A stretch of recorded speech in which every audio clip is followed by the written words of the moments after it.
Seja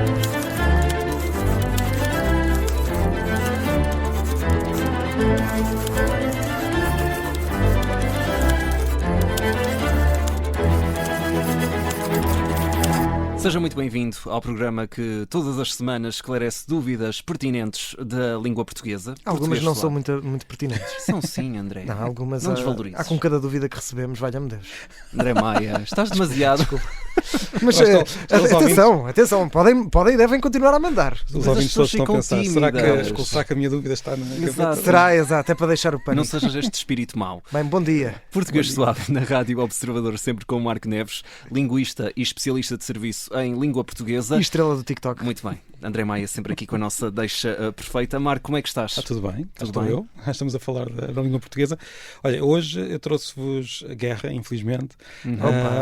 Mas também um verbo que nós dizemos de uma certa maneira que os brasileiros não gostam muito. Vamos falar disso. E pronto, vamos ver o que é que vamos ter mais por aí. Mitos e mais dúvidas. Portanto, as perguntas são quase todas pertinentes. Ok, pronto. mas neste quase às vezes cabe muita coisa. Sim, exato, cabe lá muita coisa. Muito bem. Vamos a isto. Vamos começar com a primeira rubrica, a língua nas notícias.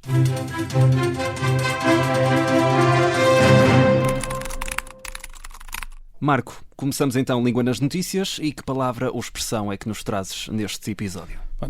É uma palavra que eu já tinha até referido em vários episódios anteriores, que poderia ser uma palavra para esta secção, que é a palavra guerra, e como esta semana parece que as coisas estão a aquecer... Gostávamos de não falar dela. Sim. Mas pronto, vamos falar dela, mas vamos falar da própria palavra. Portanto, não vamos falar da guerra em si, mas sim da palavra. Da origem, não é? Para falar da guerra, isso temos muitas outras ocasiões, infelizmente. E aqui o que eu gostava de dizer é que falar da guerra permite-nos responder uma pergunta que eu recebo muitas vezes em vários sítios, que é: por que razão é que Guilherme e William são o mesmo nome? Sim, equivalência, sim. Por que razão é que um William em William inglês, Shakespeare já chegou a ser traduzido como Guilherme no século XIX, exatamente, sim.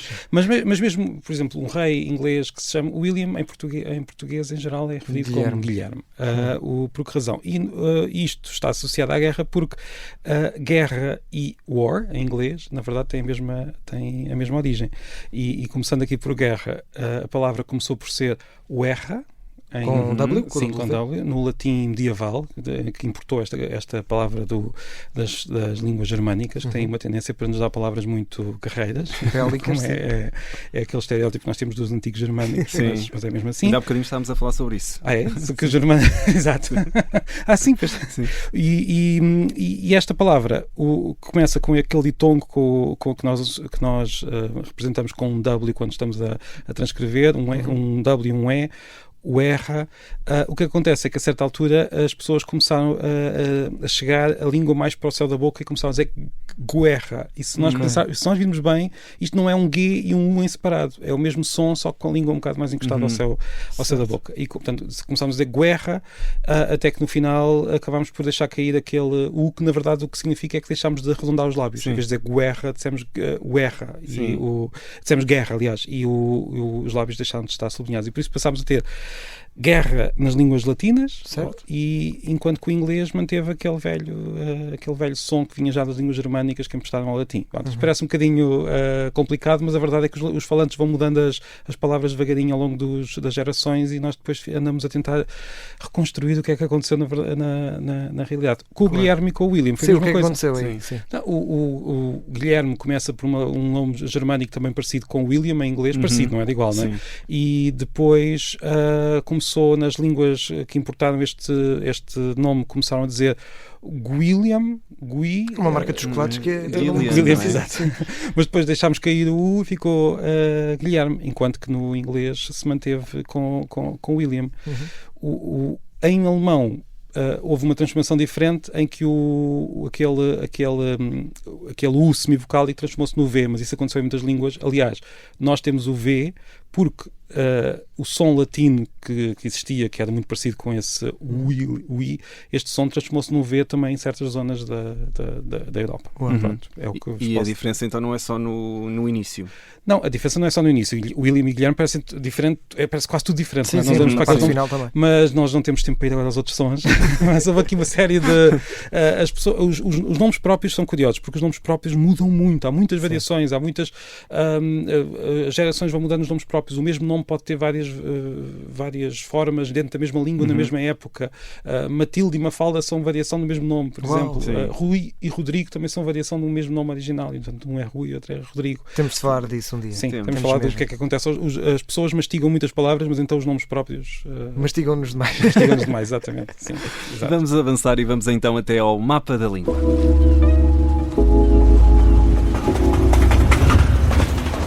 Viajamos mais uma vez, mapa da língua, e Marco, onde é que vamos hoje neste mapa? Onde é que nos levas? Nós já andámos pelas sapatilhas e pelos ténis desse país fora, não é? Já muita polémica. Muita polémica, como sempre. Muita discussão nas redes sociais.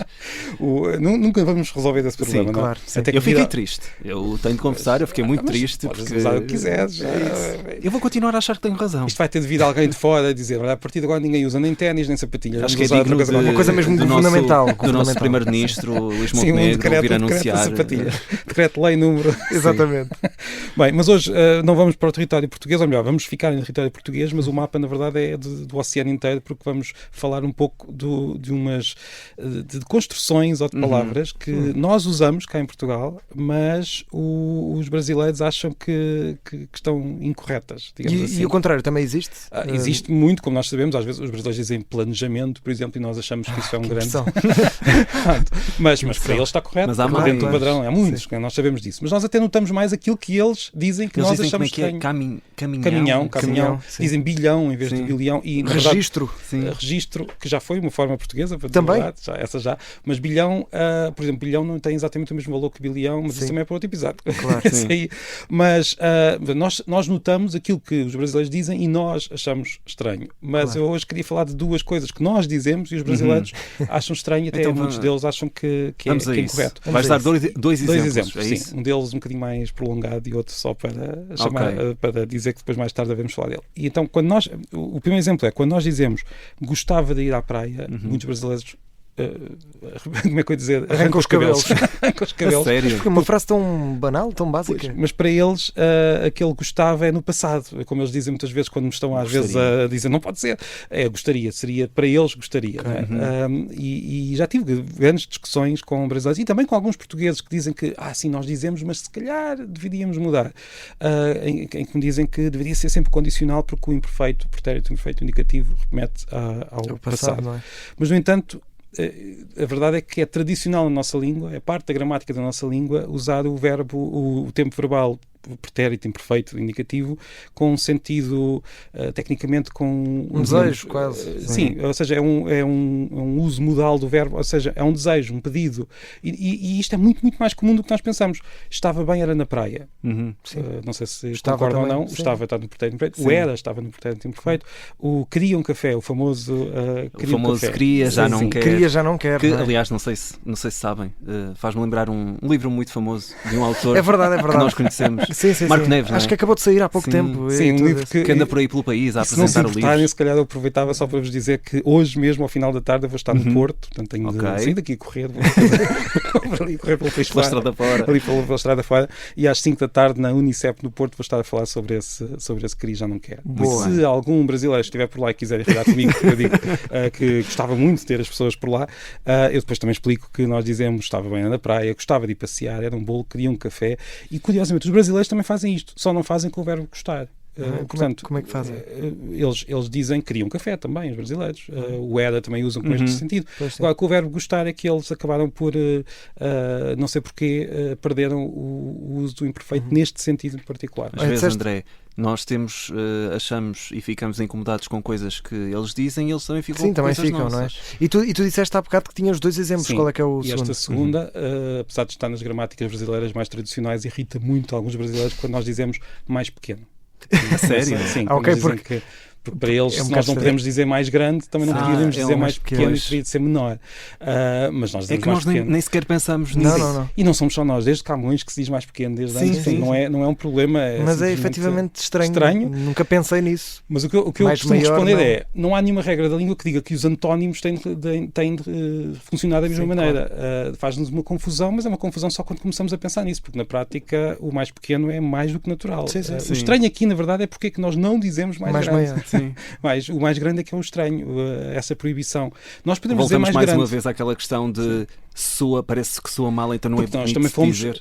porque nós também fomos educados para não dizer mais grande, tal como os Sim. brasileiros também foram educados para não dizer mais. Alguns, porque alguns também dizem que não se importam. Portanto, aqui, já agora, nós dizemos mais grande em algumas situações. Por exemplo, aquele estádio é mais grande que bonito. Aí nós podemos dizer. Em que estamos a comparar sim. duas... agora, nunca dizemos... Ou melhor, dizemos, mas somos logo corrigidos, não é? Se for uma criança a dizer que este é o meu irmão mais grande. Pronto, aí, Sim, claro que é logo corrigido. Mas é curioso como isto é assim... E com sorte ainda leva um calduço. Ora bem. do irmão mais grande. Sim, é o mais grande. Há muito conteúdo para explorar ainda aqui, mas falamos sobre isso no outro dia. Vamos até aos mitos da língua.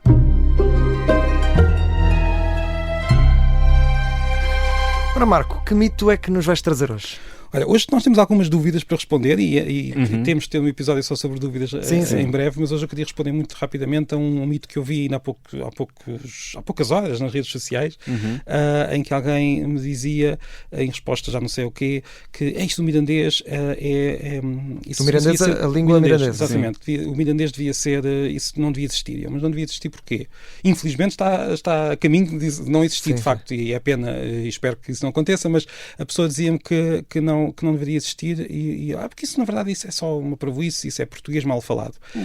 O que é uma impressão que muitas pessoas têm quando não conhecem bem as origens das línguas e quando veem algumas variedades que não são propriamente muito, não têm aquele prestígio antigo, têm sido línguas oficiais durante muito tempo. Mas o mirandês não é de facto português mal falado porque nem sequer é português. Aquilo não tem a mesma origem quer dizer, tem origem latina, vem do latim, mas não é do mesmo tronco, digamos, do português e do galego. O galego e o português têm uma origem comum aqui no noroeste da península. O mirandês está relacionado com o leonês e com o asturiano, que são que era a língua do velho Reino de Leão, e não é de facto português e não é mal falado, é uma língua diferente, simplesmente. Pronto. Esse foi o mito. O mito desta semana. Sim. Olha, e trazemos duas dúvidas de um dos nossos ouvintes, o Mário Almeida, e ainda trazemos uma curiosidade que o André também já vai tentar aqui explicar, mas começamos com as dúvidas. Como se deve pronunciar e escrever inclusive ou inclusive? Também tenho esta dúvida. O que eu posso dizer é que não já falámos disto. Sim, não se escreve com o acento agudo no final. Isso é que não se escreve nunca. Okay. Porque, na verdade, o acento agudo implica que a última sílaba seria, se tivesse lá o acento agudo, a sílaba tónica, e nós não dizemos inclusive. Nós dizemos inclusive. Pronto. Ou seja, aquilo de facto é muito mais, é um aberto, o que não é normal em português, que nós costumamos usar os és bastante mais fechados, para usar uma terminologia mais dia-a-dia, mas de facto se formos aos dicionários, aparece lá que ele é como sendo aberto, portanto, inclusive. Porquê que acontece isto? Porque há uma importação muito tardia do latim, e sendo uma importação muito tardia, nós, digamos, limitamos um pouco aquilo que imaginamos ser a pronúncia do latim. Agora, a tendência da língua é reduzir as vogais todas em certos pontos, e por isso as pessoas têm tendência para dizer inclusive, mas o que está ainda nas transcrições fonéticas em muitos dicionários é que ele é muito aberto. Portanto, o que eu posso dizer é que não há problema nenhum em dizer inclusive, e é o que está nos dicionários. Muito bem. Vamos então a outra dúvida. Aliás, eu e o André Maia também já falámos sobre isto. Usar o até lá como frase de despedida. Faz sentido. Não costumo usar. Eu digo até logo, ou até já. Ou por acaso uso muitas vezes. Até lá. Mais em registro de rádio até. Sim, em registro de rádio às vezes, mas até até lá quando é uma referência a ou seja, voltamos para a semana, até lá. Até lá. O lá tem esta... Aliás, eu não sei se nós não costumamos acabar assim o programa. Este programa, hoje vamos acabar, tem de ser, não é? Tem de ser. Pronto, exato. Mas o lá aqui refere-se, o lá nós usamos para muita coisa. Daquelas, as palavras muito pequeninas portuguesas são muito interessantes. Uma vez fiz uma lista, a lista das palavras só com duas letras, e todas elas são muito interessantes. Algumas não existem. Bá existe, mas é só como sílaba, não quer dizer nada. Certo. Mas o lá existe e quer dizer muita coisa, às vezes até quer dizer não. lá agora, ou... ok. Sim. Está ele lá, nós dizemos lá com aquele sentido de não, o que é curioso, não é? Sim. Portanto, é uma palavra muito, digamos, flexível e muito, estava a pensar em mais uma expressão em que nós usássemos o lá como não. Vai lá ele, ou lá... Ou seja, tem uma conotação... Pode ter uma conotação negativa em certas frases, é verdade. pode ter uma conotação mais habitual de naquele ponto do tempo ou do espaço, por isso nós dizemos até esse momento, e por isso faz sentido, porque o lá está tem correto, sentido. Não é? Sim, aqui não tem nada, portanto, hoje vamos terminar com até lá, não nos podemos esquecer. Não nos vamos esquecer. Olha, também não nos vamos esquecer, aqui trazemos mais como curiosidade. Recebemos outro e-mail de Maria Luísa Seabra Azevedo, que nos enviou este e-mail de Figueira de Castelo Rodrigo, porque nós às vezes trazemos aqui regionalismos e tu tens tentado explicar. Eu gostava de dizer que eu gosto muito do nome desta terra, não sei porque Figueira de Castelo Rodrigo, por acaso. É muito visual. É verdade. E então acho que ainda vais gostar mais deste regionalismo que a Maria Luísa nos traz, que é esclamucar, e que significa, diz-nos esta ouvinte, estragar e destruir. Já esclamucar? Não. Esclamucar ou esclamocar? Eu acho que deve ser esclamucar. Acho que deve ser esclamucar. Mas pronto, fica... Eu aqui um entendido. Estamos nós a pedir aos nossos ouvintes que façam o nosso trabalho. Sim, no fundo é isso. O mapa da língua, mas eu gostava muito de receber mais... Mas não vamos esclamucar este episódio. Não vamos esclamucar. E portanto, vamos até lá? Despedir. Até lá, era isso. Vão à apresentação do livro do Marco Neves hoje no Porto, domingo, às 5 da tarde, e até lá, até à próxima semana. É isso, até lá. Até lá. Até para a semana. Até lá.